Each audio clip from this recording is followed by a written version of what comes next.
nosso tema é NR10. Leis que asseguram juridicamente o trabalhador. Então nós temos por primeiro a Constituição Federal, promulgada em 1988, assegura os direitos sociais do trabalhador. Nos capítulos 2 do artigo 7º, no inciso 22. Então vamos ver o artigo 7º. São direitos dos trabalhadores urbanos e rurais, além de outros que visem a melhora de sua condição social. No inciso 22, redução dos riscos através de normas de saúde, higiene e segurança. Segundo, a consolidação do direito do trabalho, a CLT, de 1º de maio de 1943.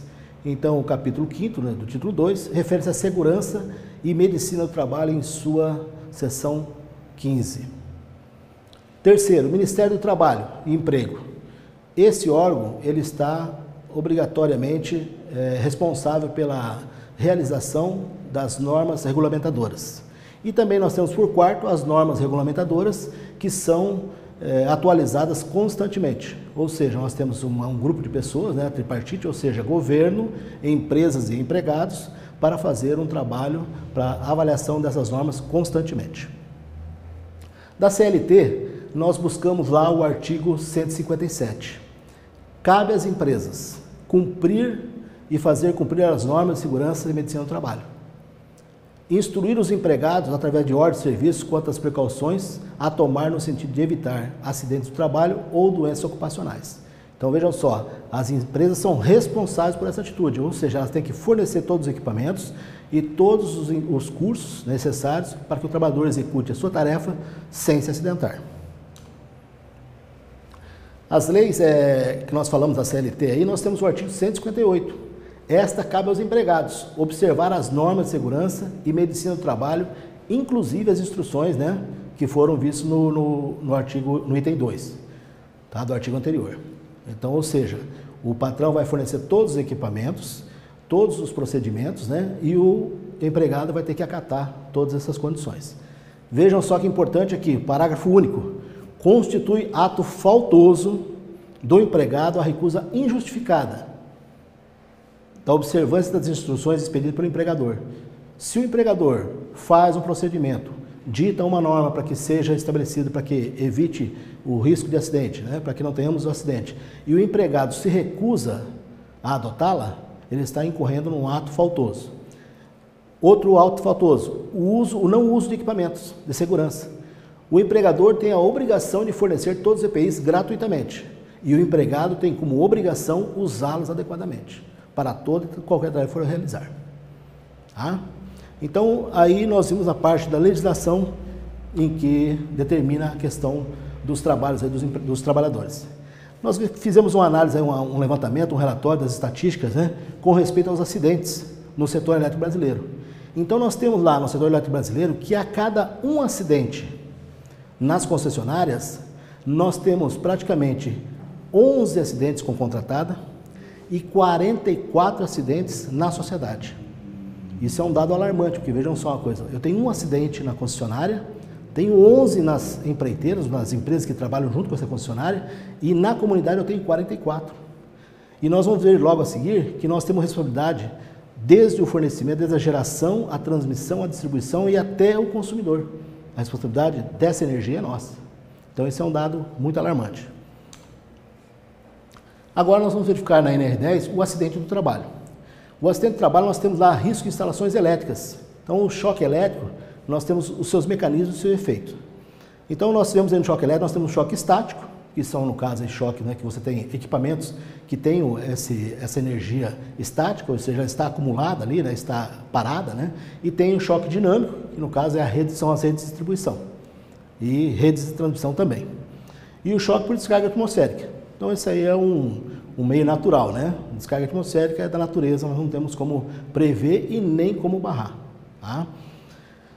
Os efeitos do choque elétrico. Então nós temos queimaduras por arco elétrico, queimadura por contato de superfície aquecida e também explosões, exposição a campos elétricos também, quando é da exposição a campos elétricos. Vocês vão observar depois na figura os efeitos aí do arco elétrico.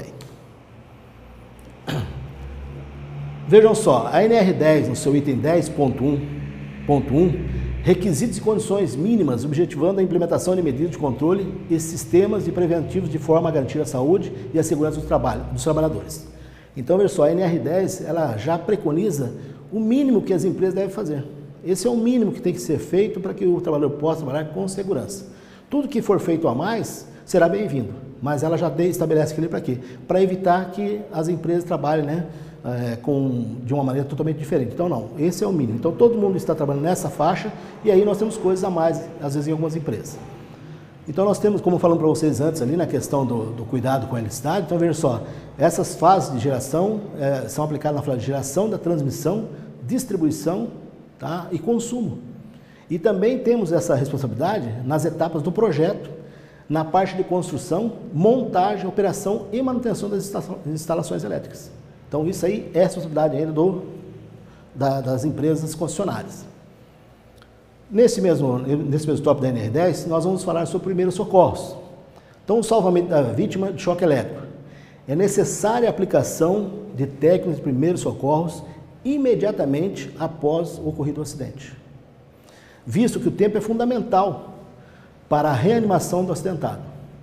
Nós temos uma tabela, que vai ser demonstrada depois, em que nos demonstra ali o seguinte, que se nós fizermos, logo após o choque, determinarmos um prazo de 4 minutos para fazer a reanimação, nós temos a probabilidade de 50% de reanimar o acidentado e ele ser salvo. Vejam só, se nós demorarmos um pouquinho mais, vamos colocar aí, olha, 6 minutos, o percentual de reanimação cai para 1%. Então vejam a necessidade premente, né, de quando o acidente acontecer, nós fazermos o resgate e já fazer a respiração cardiopulmonar se for necessário. Tá? Então isso é importante. Nós temos também uma tabelazinha que vai mostrar ali os efeitos do calor no corpo humano. Então nós vamos verificar lá, ó, queimadura curável, 63 graus centígrados. Tá? É aquela queimadura superficial. Morte de células, ou seja, você queima de uma maneira que começa a queimar, matar as suas células da sua pele, 96 graus centígrados. Queima de roupas, você está com a vestimenta e ela começa a queimar a 370 ou até 760 graus centígrados. Fusão do metal, 1000 graus centígrados. Você pega qualquer metal, a 1000 graus centígrados ele vai começar a fundir-se. Vejam só a questão do arco elétrico, 20.000 graus. 20.000 graus. Isso em 1/10 de segundo. Então vejam só o perigo a que nós estamos expostos, o risco que nós estamos expostos. Então é necessário um cuidado muito importante sobre isso aí, né? Então nos primeiros socorros, primeira coisa, chame por socorro. Vai ter que localizar, ou talvez a central de operação, ou talvez o próprio corpo de bombeiro. Então você vai chamar por socorro. Esse é o primeiro passo. Faça uma análise do risco. Vejam só, nós temos um acidentado agora numa estrutura, tá? Com queimaduras lá devido a um arco voltaico, e aí eu não posso ter um outro eletricista que vai resgatá-lo na mesma condição. Não posso ter essa condição. Então eu tenho que fazer uma análise do risco, né? E verificar se está totalmente desenergado o circuito, fazer o teste e até o aterramento daquele circuito para depois resgatar o acidentado. Então estabeleça prioridades. Então o que nós vamos fazer? Quando o resgatado estiver no solo, nós vamos verificar como é que está a respiração dele. Vamos ver se ele está respirando, né? Vamos ver a circulação, se ele tem pulsação, tá? E aí vamos ver também questões de hemorragias, né? Questão se ele está em choque, tá? E outras coisas. Então, quando você aproximar-se da vítima, você tenta fazer um contato com ela, aborde a vítima, converse com ela, verifique se ela tem resposta, né? Então ela pode, se ela estiver consciente, pode dar informações precisas e preciosas para que você possa fazer aí o salvamento dela. Então, nos primeiros socorros, como a gente falou, a gente vai verificar a respiração. Então, de que maneira eu faço? Então, eu aproximo o meu rosto da face do acidentado e aí eu percebo a respiração dele na minha pele e também observo o movimento da sua caixa torácica. Se ele estiver respirando, eu observo esse detalhe, né? Se ela está evoluindo ou não. Então, eu posso observar isso aí, tá? Então, observando só que a frequência de batimentos cardíacos ali, no adulto, ela vai de 10 a 20 aí por minuto. Tá? Certo? Desculpe, respirações por minuto. Respirações, não batimento cardíaco, respirações por minuto, né? E aí, num adolescente, vai de 20, mais ou menos 20 respirações por minuto. Bom, como a gente falou, a gente tem que ver a pulsação. De que maneira eu vou encontrar a pulsação? Então eu tenho 3 métodos que são mais fáceis. Então eu posso ver pelo pulso, ok? Posso identificar pelo pulso. Posso fazer identificação pela traqueia, próximo da traqueia.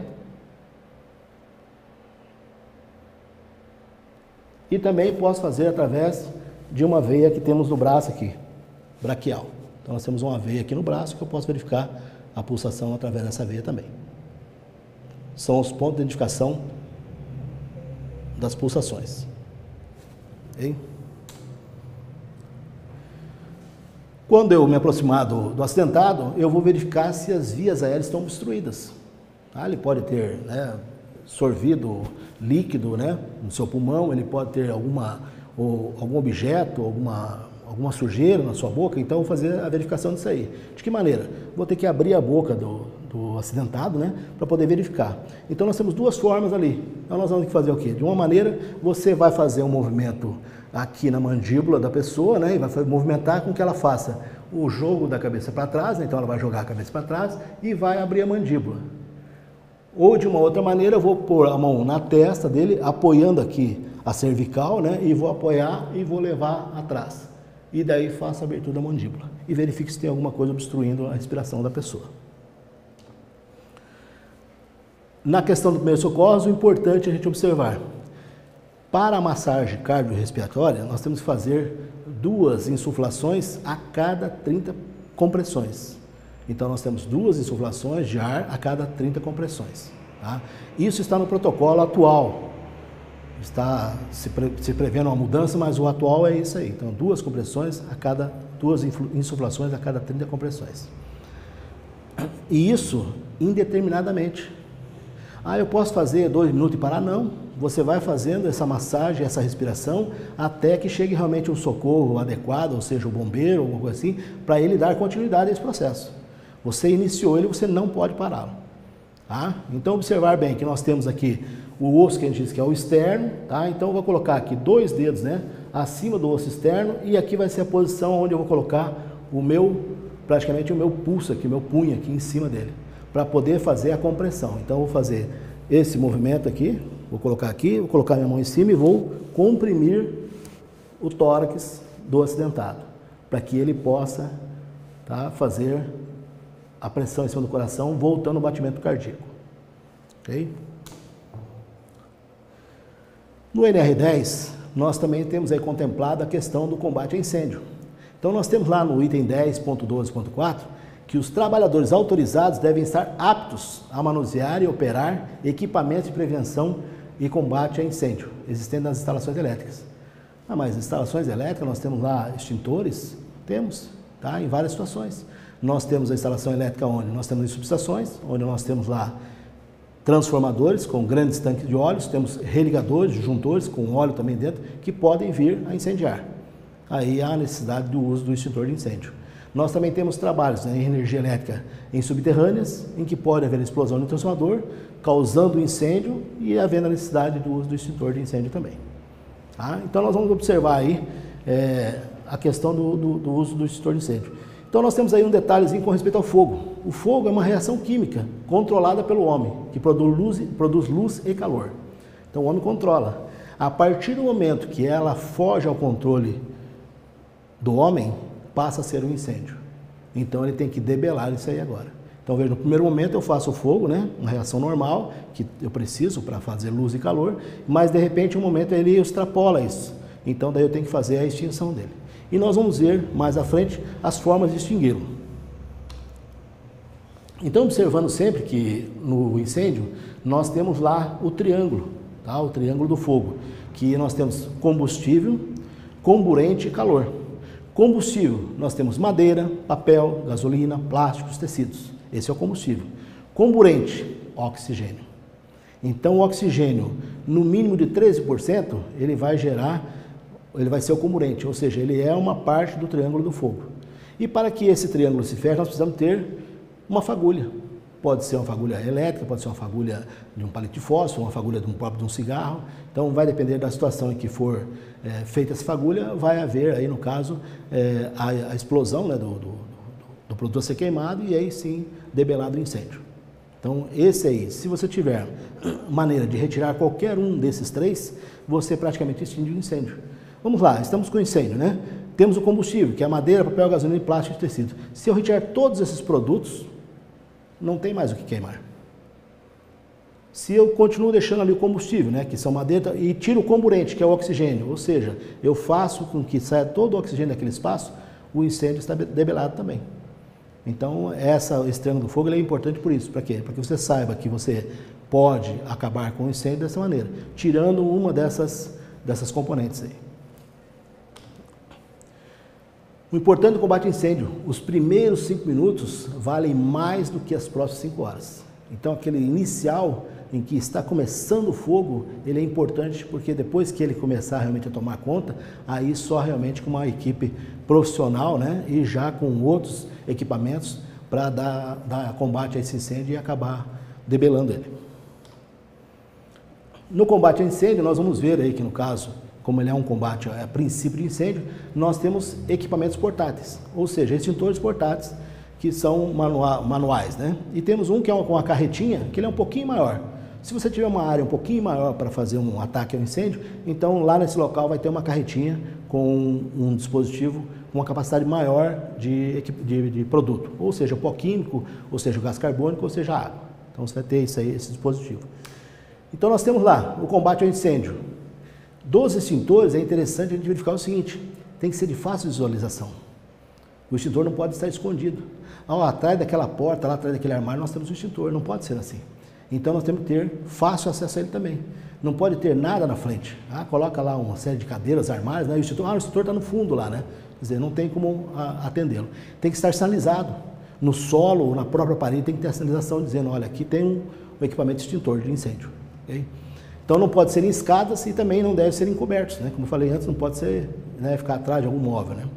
Então um detalhe importante na questão da debelação do incêndio é o seguinte, a distribuição adequada da quantidade de extintores, tá? A manutenção deles e também o pessoal treinado. Mas a manutenção, o que tem a ver a manutenção do extintor com incêndio? Se eu olhei lá, ele está verdinho ainda, está carregado, mas e o prazo de validade do produto químico que está dentro dele? Está de acordo? Não está vencido? Se tiver vencido, em vez de você ter um pó químico, você talvez tenha uma massa compacta dentro dele, não um pó. Então você vai ter só experimento só realmente do gás, e o pó não vai sair para fazer o ataque ao incêndio. Então isso é importante observar. O agente extintor, nós temos aí a água, tá? Em que nós temos o equipamento sendo demonstrado, onde é que está lá dizendo o que é o bico, o que é o gatilho, né, para a dispersão do produto. E o importante do extintor é você observar as instruções. Em todo extintor tem uma placa com instruções de como usá-lo. Então você deve fazer um treinamento meio que rotineiro, né? Mas em qualquer dúvida, dê uma olhadinha nas instruções que ali está dizendo praticamente tudo. O próximo agente extintor que nós temos é o gás carbônico, tá? Então nós vimos lá na água, tá? E agora estamos vendo o gás carbônico. Na água ele vai atacar fogo de origem sólida, por exemplo, madeira, tá? Temos plásticos, certo? Temos cereais que podem incendiar. Então, este extintor a água vai servir para esse tipo de coisa. O gás carbônico, ele é muito utilizado em incêndios de equipamentos eletrônicos, porque ele faz o abafamento, ou seja, ele praticamente tira o oxigênio, debela o fogo e não danifica o equipamento, certo? Então, é muito utilizado na parte de componentes eletrônicos. E nós temos o pó químico seco. Esse pó químico seco, ele vai ser utilizado para líquidos inflamáveis. Se você tem, por exemplo, lá, uma gasolina, se você utilizar o pó seco, o que ele vai fazer? Ele vai fazer uma nuvem e vai se depositar sobre aquele líquido, né? Fazendo com que aquele líquido praticamente fique disperso no produto. Como o produto ele não vai pegar fogo, né? Ele não tem essa propensão ao fogo, ele vai acabar debelando o incêndio. Então você vai permitir tirar aquele excesso de líquido. Por isso, ele tem que tomar muito cuidado com o tipo de extintor a ser utilizado. Observar também que nos extintores nós temos uma bomba lateral que é de pressurização. Então, nesses extintores, você primeiro tem que abrir essa bomba primeiro, senão ele não vai ter atuação. Tá? Tem uns que já estão, a pressurização está interna, então é só você simplesmente posicionar em direção ao fogo, né, e apertar o gatilho. Nesses que têm o cilindro externo de gás, é necessário que você faça a abertura do cilindro para que daí ele possa atuar.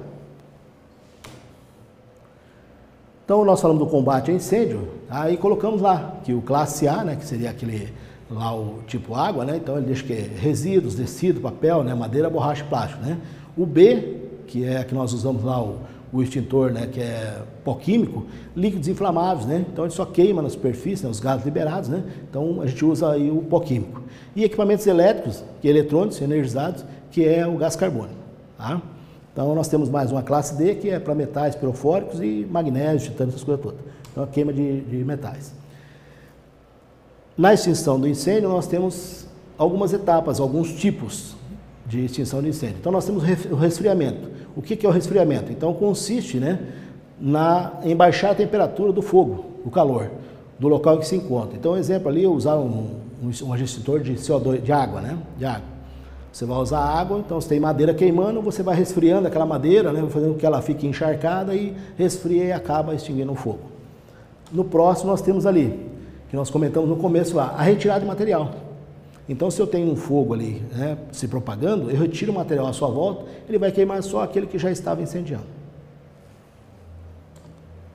No próximo método, nós temos o abafamento. Então, nós colocamos para você duas situações, que era o quê? Que era o pó químico, né, e também o gás carbônico. Ou seja, você faria uma nuvem, né, você viria pela base dele e faria uma nuvem para que ele abafasse todo aquele fogo ali. Então, é a forma de abafamento. Então, um exemplo bem claro é se você pegar um tubo e colocar uma chama dentro dele e você vem com uma tampa em cima daquele tubo, tampa ele, você vai observar que com o passar de segundos aí, ele já extinguiu o fogo. Nós também temos aí na NR10, nós vamos verificar agora a questão da finalidade e uso correto de EPIs e ferramental. Essa parte ela é importante porque, veja só, nós vimos que alguns detalhes em outros tópicos da NR, que é de responsabilidade do empregador e é responsabilidade também do empregado, ou seja, o empregador fornecer e o empregado usar adequadamente. Então, quando as medidas de proteções coletivas não surtirem efeito, eu faço lá uma proteção coletiva e ela não surte efeito, ou seja, ela não consegue fechar todo o risco, então eu tenho que usar o EPI. Esse é que vai dar a garantia para o trabalhador. Tá? As vestimentas de trabalho devem contemplar condutibilidade, inflamabilidade e influência eletromagnética. Então nós temos roupas especiais para o trabalho na área elétrica. Nós temos roupas que são condutivas, tá? Tem roupas que são anti-chamas. Então essas roupas têm que ser bem observado aonde elas vão ser utilizadas. Isso é importante. É vedado o uso de adornos. Então o pessoal que gosta de usar brinco, piercing, né, aliança, relógio, então não deve utilizar. É proibido, não pode ser utilizado. Tá? Quando você tiver qualquer acidente com um arco voltaico, vai haver uma queimadura excessiva onde tiver aquele metal. Então, a gente não usa esse equipamento. O EPI, tá? Ele serve para proteção do risco aí, ameaça à segurança e saúde do trabalho. Então, o EPI, o trabalhador tem que utilizá-lo constantemente. Na execução de suas tarefas, deve ser sempre usar o EPI. Tá? Logo à frente nós vamos ter alguns quadros em que nós temos lá os EPIs, finalidade, a proteção do empregado quanto em trabalhos no CEP, Sistema Elétrico de Potência. Os EPCs têm como finalidade a proteção coletiva dos trabalhadores no CEP. Então nós temos algumas figuras mostrando, né, o eletricista com toda a vestimenta para o trabalho em eletricidade. Temos uma cabine mostrando lá que a área está delimitada, está sinalizada para que o pessoal possa trabalhar. Temos também a demonstração de um eletricista uniformizado com os equipamentos para trabalho em rede de transmissão ao contato. Então ele está com equipamento que vai trabalhar ao contato, ou seja, ele vai entrar no sistema energizado. E também temos formas de bloqueio, ou seja, você libera um circuito para trabalho e você vai colocando uma série de bloqueios ali. Nesse exemplo que nós temos aí, são cadeados, ou seja, cada pessoa que passa por aquele trabalho, que vai realizar um trabalho naquela área, coloca o seu cadeado. Aquela alavanca de fechamento só vai ser possível ser manobrada após todo mundo tirar seu cadeado. Então ninguém, não, eu levo minha chave lá, não, negativo. Cada pessoa que colocou seu cadeado tem que ir lá e retirar o seu cadeado. Uma forma de garantir a segurança do trabalhador.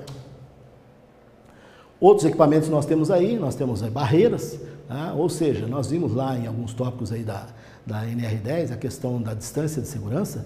Então, quando eu coloco uma barreira que ela permite, né, que você fique fora do alcance da área energizada, você pode adentrar aquele espaço ali. Tá? Então, essas são as barreiras. Nós temos lençóis em que vai cobrir parte do condutor ou parte da estrutura que você não quer que fique exposta. Ou seja, você vai trabalhar numa rede em que parte da estrutura vai ter que ficar isolada. Então, você coloca aquele lençol ali. Já vimos também a questão dos cadeados. Tá? O ensaio em cabines, devemos atentar muito à questão do EPI. Não posso fazer nenhuma medição em uma cabine sem estar usando os EPIs. Capacete, óculos e luva isolante. Sem esses equipamentos, não posso trabalhar nesse espaço. Temos uma figura mostrando também a importância do aterramento. Se eu faço a abertura de todo o circuito, mas não aterro, não tem sentido. Então eu tenho que testar e aterrar. Isso nós já vimos em vários tópicos aí e é sempre bom a gente ressaltar esse detalhe. Okay? Como nós estamos vendo a parte de EPIs, também tem o ferramental. Então, tudo é importante. Você tem bastões que estão sobre a sua guarda, você vai ter que utilizá-los. Então, é necessário que você tenha cuidado com ele. Você tem equipamentos, hidroelevadores, com isolamento. Essas coisas são importantes você acompanhar. Verificar os ensaios, isso aí é tudo importante você verificar. Temos luvas, né? Temos o calçado de segurança, que ele é para choque mecânico e também elétrico, né? Tá? E aí temos aí uma série de coberturas. O pessoal utiliza muitas coberturas. Okay?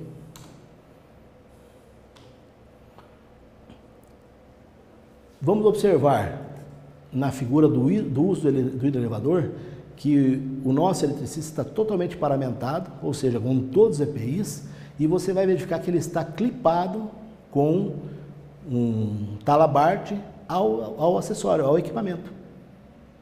Então, nós temos que clipar também o nosso cinto ao equipamento, ou seja, eu tenho que usar um talabarte para ficar ali naquele equipamento.